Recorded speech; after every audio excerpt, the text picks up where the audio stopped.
Hello, my lovely viewers. It is day 57, and I have a glass of wine. Okay, so let's read, and I'll get into our little yap session for today.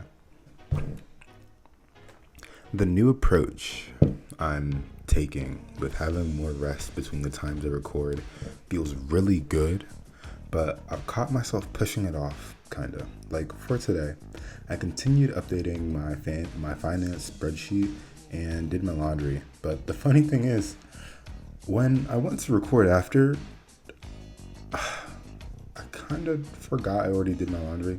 So before I recorded, I literally went back downstairs to go see if I had any more laundry left to do, and there was none. And then I went back in my room and I was like, oh, I did all my laundry already.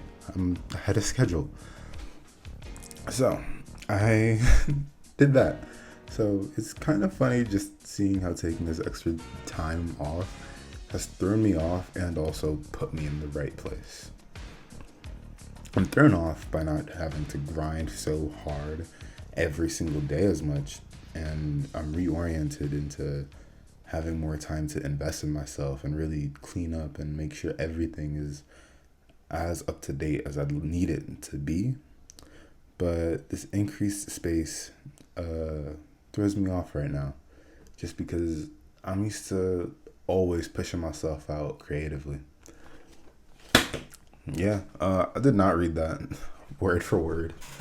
Do you care? No. Do I care? No. Honestly, when I don't read it word for word, I feel like you get a better understanding. Change it slightly, just so you can see more of me. I feel like you get a better understanding of me slightly. But yeah, literally, just like the creative spark that I'm able to follow with this sort of creation, I feel is much more direct. It's something that is much more controlled and isn't just like letting itself loose everywhere. You know, when I'm on these videos every single day, like, yeah, it's a grind. I love being in the grind. I'm working hard, but it really opened me up for a level of burnout that I wasn't even fully aware of. And even now, just recording this, like, I still feel it creeping up. Like, I'm ready to be done with this, honestly.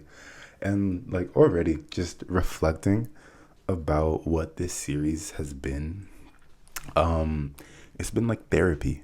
I've really been connecting with myself in a really healthy way, and I feel like it's set the baseline for how I can communicate with myself in really healthy manners, into just creating a life that I'm really happy about. So, when it comes to like creation and creativity and life and all that, I feel like I harp on it a lot because it's something that's really important to me. And I specifically always stay on it because I made this TikTok earlier because I was reading the Green Book. I'm almost done with it. I might be finishing it on Saturday. I literally have gotten through the thickest parts, and I was just like, simple shit. Literally. Um, so something that was talked about in this chapter, it was talking about a woman and maternity, and I really felt that Gaddafi kind of fucks up because he's a gender essentialist. And with this gender essentialist worldview, he really coaxes people's living expression into nothing but what their sexual functions are for, right? And when you're stripped into nothing but your sexual function, you're stripped into nothing but an object that is an object to be bred or to breed. And fundamentally, he strips down womanhood into maternity, into an item to be bred to continue humanity. And I feel like with that perspective, it nullifies our freedoms, it nullifies our individuality, and it honestly obfuscates the beauty of life in its entirety. So, what does that have to do with creativity? Everything! You see, even though he is a gender essentialist and I don't like the perspective that he started his journey on, the results of his thinking, I think, yielded something that is beneficial for everybody.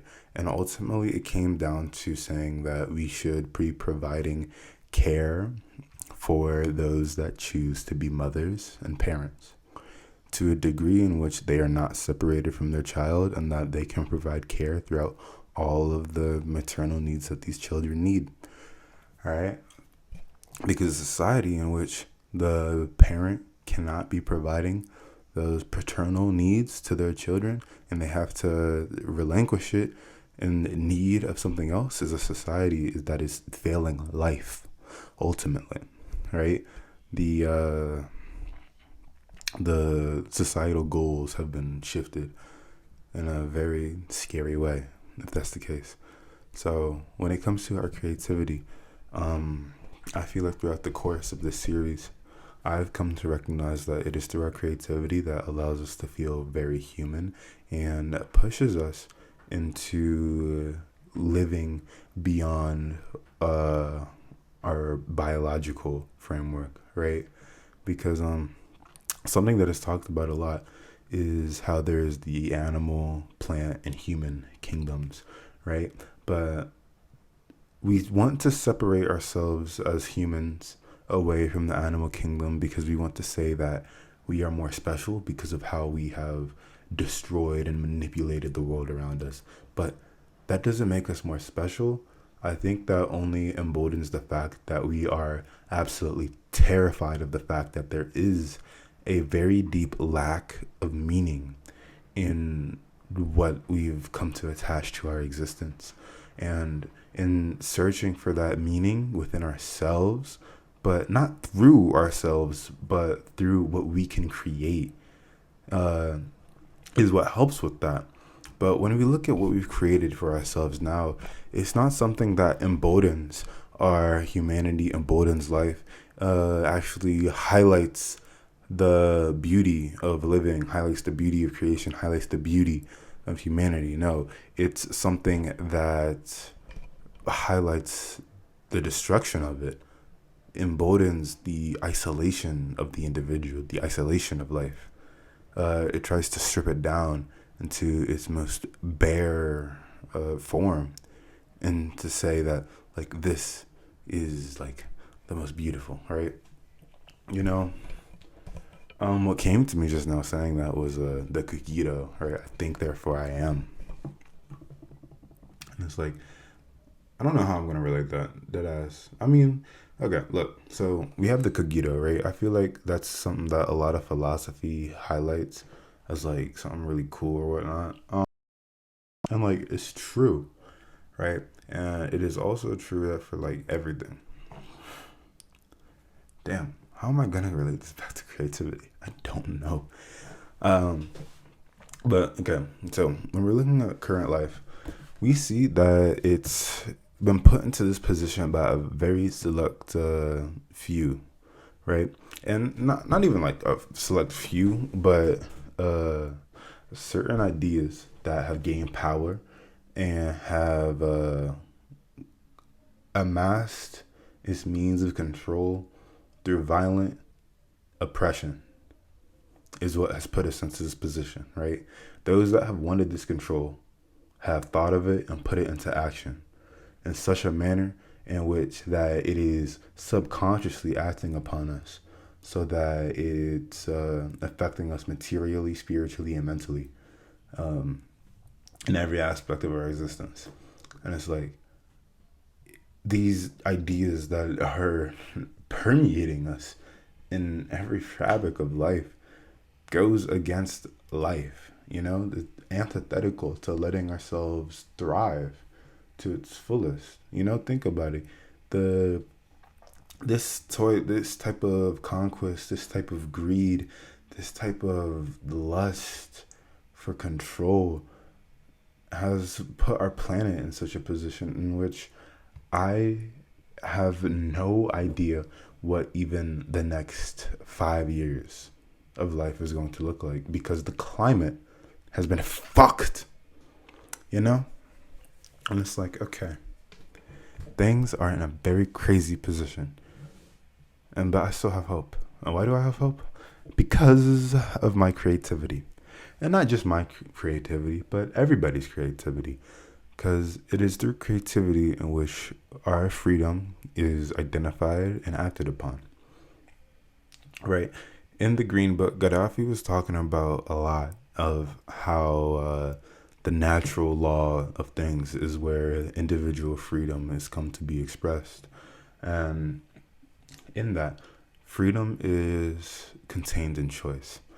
And in this chapter talking about woman, he was trying to say that acting upon this bioessentialist view of you must commit to your paternal instincts is where your freedom is found. But it's not. Your freedom is found is in if you make that choice for yourself, not on if you act on it.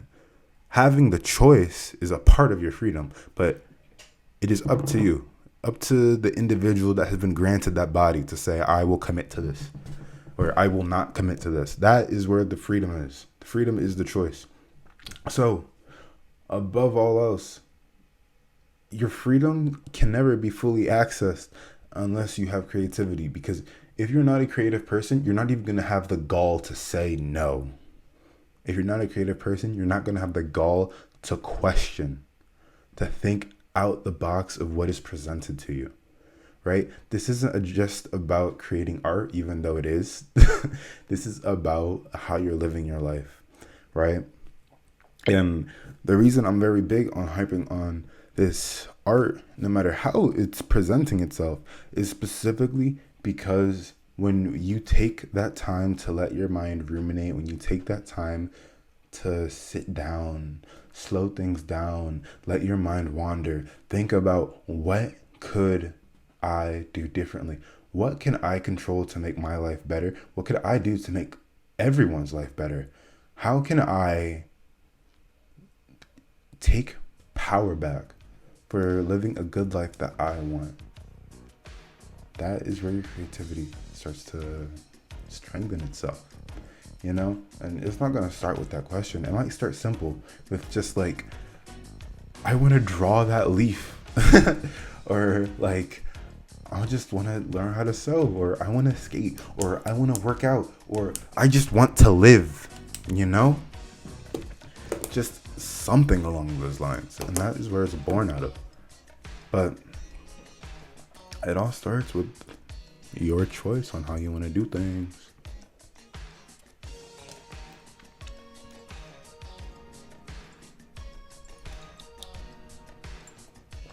Yeah. So, creativity, freedom, and gender essentialist flaws. Also, when he first started, okay, so in the Green Book, actually, I was actually really excited when I first started reading that chapter, because he was like, why do men and women exist?